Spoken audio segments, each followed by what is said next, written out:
Good morning everyone. बच्चों, आज का हमारा विषय है बाबा भीमराव अंबेडकर। हमारी पाठ्य पुस्तक में बाबा साहेब भीमराव अंबेडकर द्वारा रचित पाठ का नाम है श्रम विभाजन और जाति प्रथा। आप पाठ की समरी ध्यान से सुनेंगे। इस पाठ में लेखक ने जातिवाद के आधार पर की जाने वाली असमानता का विरोध किया है। इस युग में भी कुछ लोग जातिवाद के समर्थक हैं।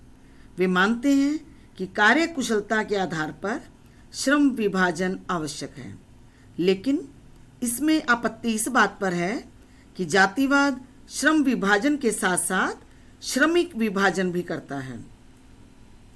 किसी भी सभ्य समाज में श्रम विभाजन आवश्यक है।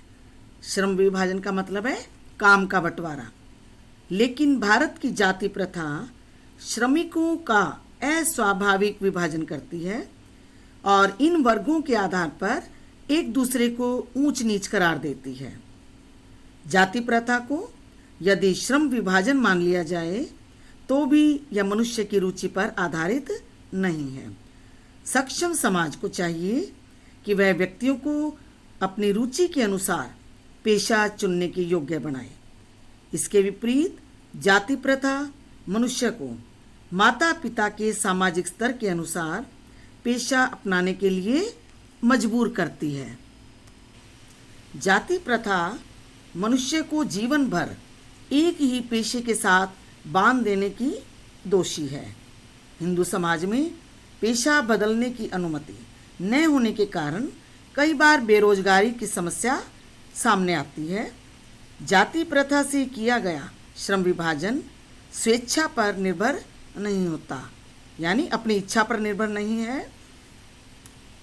जब अपनी इच्छा से पेशा चुनने का अधिकार नहीं होता तो काम में दिल दिमाग नहीं लग पाता। अतः जाति प्रथा मनुष्य की प्रेरणा रुचि को दबाने के लिए भी दोषी है। लेखक की कल्पना का आदर्श समाज वह है जिसमें स्वतंत्रता, समता और भ्रातृता का भाव हो। भ्रातृता किसे कहते हैं? भाईचारा। भाईचारे में किसी को कोई आपत्ति नहीं हो सकती। समाज में इतनी गतिशीलता होनी चाहिए कि कोई भी व्यक्ति अपनी इच्छा से अपना पेशा चुन सके और सबको समाज में सब कार्यों में बराबर का हिस्सा मिले। सबको सबकी रक्षा के प्रति सजग होना चाहिए।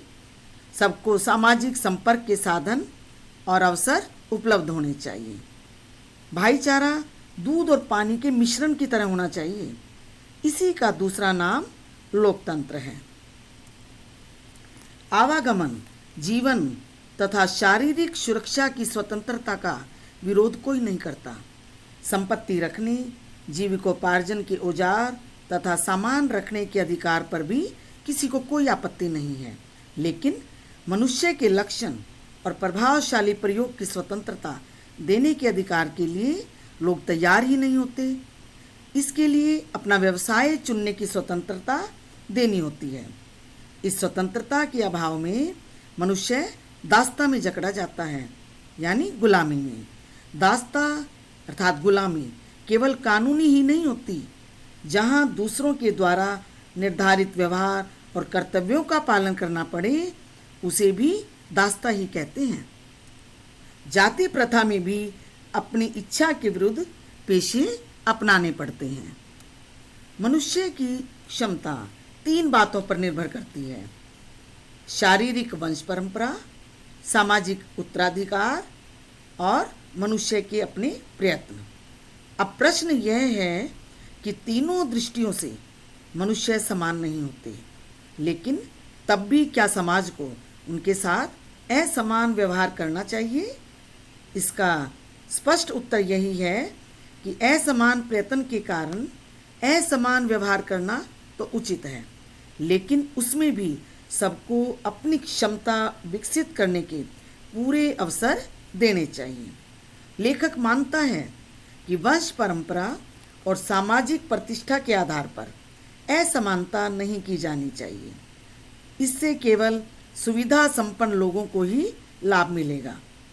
वास्तव में प्रयत्न मनुष्य के वश में है, लेकिन वंश और सामाजिक प्रतिष्ठा उसके वश में नहीं है। अतः वंश और सामाजिकता के आधार पर असमान व्यवहार करना अनुचित है। दूसरे शब्दों में, सभी सदस्यों की अधिकतम उपयोगिता प्राप्त करने के लिए समाज में समान अवसरों के साथ समान व्यवहार का होना अनिवार्य है। उदाहरण के तौर पर, एक राजनेता का बहुत बड़ी जनसंख्या से पाला पड़ता है, लेकिन उसके पास सबके बारे में जानने का, उनकी अलग अलग आवश्यकताओं और क्षमताओं के बारे में जानने का अवसर नहीं होता। अतः उनके लिए यही व्यवहार और सिद्धांत उपयोगी है कि सबके साथ समान व्यवहार किया जाए। राजनीतिज्ञ सबके साथ समान व्यवहार इसीलिए करता है क्योंकि वर्गीकरण और श्रेणीकरण उसके लिए संभव नहीं है। अतः यद्यपि समता यानी समानता एक काल्पनिक वस्तु है, फिर भी राजनीतिज्ञों के लिए यही एकमात्र मार्ग और उपाय है। इस पाठ से हमें क्या संदेश मिला कि मानवता की कसौटी यह है कि मानव मात्र को एक समान माना जाए, उन्हें किसी प्रकार के वर्ग या भेद में न बांटा जाए। डॉक्टर भीमराव अंबेडकर के अनुसार मनुष्य की कार्यकुशलता को अधिकतम तभी बढ़ाया जा सकता है जबकि उसे यथासंभव समान अवसर और समान व्यवहार दिया जा सके। यह सच है कि किसी भी प्रकार का भेदभाव मनुष्य के विकास में बाधक होता है और कार्यकुशलता को कम करता है। बच्चों, आज का होमवर्क है कि आप पाठ की थोड़ी रीडिंग करेंगे और समरी याद करेंगे। क्वेश्चन आंसर अगली वीडियो में। Thank you.